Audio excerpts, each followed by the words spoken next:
Assalamu alaikum wa rahmatullahi wa barakatuhu. Ko salminde e juurade on ji bange men nano on ji 1 2 3 4 5 6 7 8 9 limor so heewi ko do foti hadde jonon karfeje de tuggi tan 1 ha 9 lurani ko yeso luri seeda haydum ko du ko heewani ko karfeje 6 lurondiri ay joni sawi ay da gun don ay gayno darti ko darnde shin toydo to mi ko ayqa shun ay shuno wada fami do ko khu gayno woni ujunere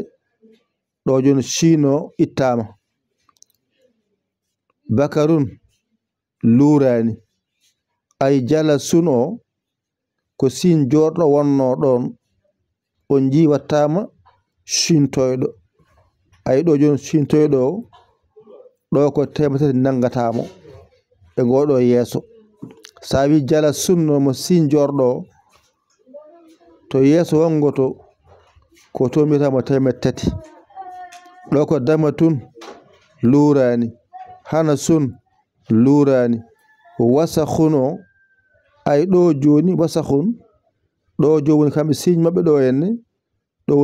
woni teme do woni capande jeegom do ay sin jordo do woni capande jeegom do o gando warno do ko saari warno do wasakhun saari warno do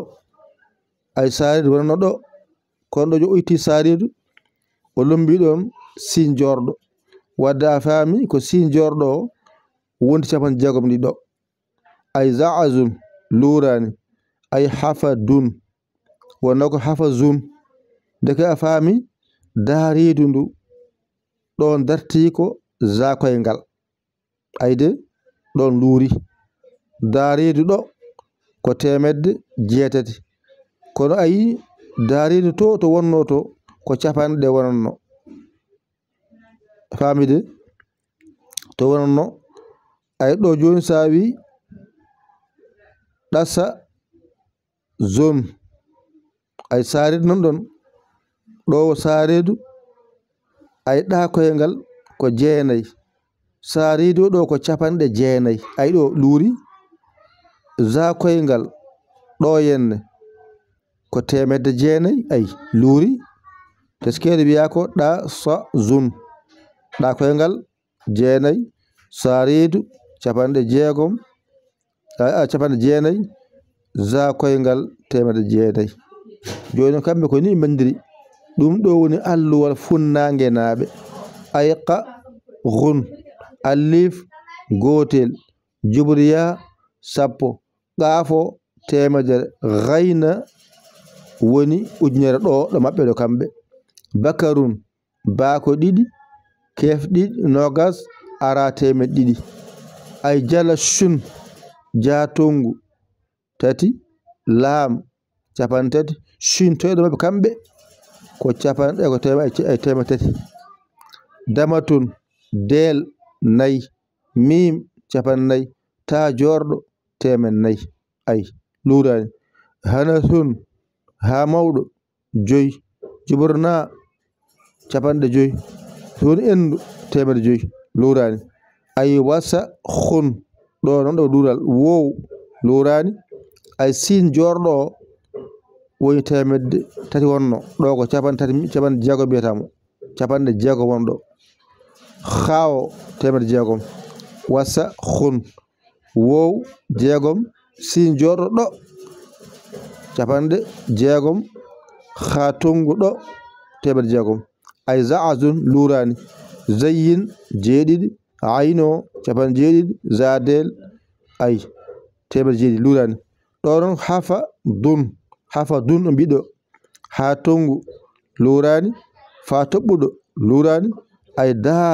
reedudo don duro wadi wadde ha tongu jeetati fa tobbudo capande jeetati da reedu temedde jeetati dasa zun ɗakoyngal luurani ay saaridu luuri zakoyngal luuri ɗakoyngal jeenayi saaridu capanɗe jeenayi rakoyngal temedde jeenayi ayde jeenayi temedde mbiya jeenayi faami ɗon de wadde ayqa guno ɗon goo woni bakarun ɗon ɗiɗi woni jalasun tati ko ɗon woni damatun ɗon nayi woni hanasun ɗon joyi woni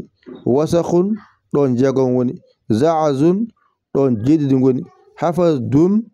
ɗon jeetati ngoni ɗasa zun ɗon jeenayi woni ɗum ɗo woni limore funnaange naaɓe mbason noon jiiɓodir ɗum e abajada mo jannguno gadano o toon ko ayqashun bakarun jalasun damatun hanasun wasakun zaazun hafazun ɗaddagun on ko on yaari on wiyete hirnaange ɗo noon ko ha ganda ko ni funnaange na e bindirta abajada mumen karfaje ɗe luurani luuri ko limoje ɗe karfaje ma won jeegom luurde ɗe holɗen ko hayno e sintoyɗo e sinjorɗo e daaridu e saaridu e zakoyngal ɗeɗo karfaje jeegom woni luurdirɗe to banggue limore kono ɓe luurani to banggue bindol ɗum kañum kadi habru ɗon ko musidɗo moon guila moon saabi Allah Yaya l'école Sénégal alhamdulillahi bil alamina an jogui saggere ma a faman taw noddu 00 221 77 906 14 81 mbaɗa Yaya mbaɗa Ly jewasa sagguita saggere ma a saggi andaɗo a faman taw a rokkama saggitade a faami alhamdulillahi bil alamin yo Allah wallu en wassalam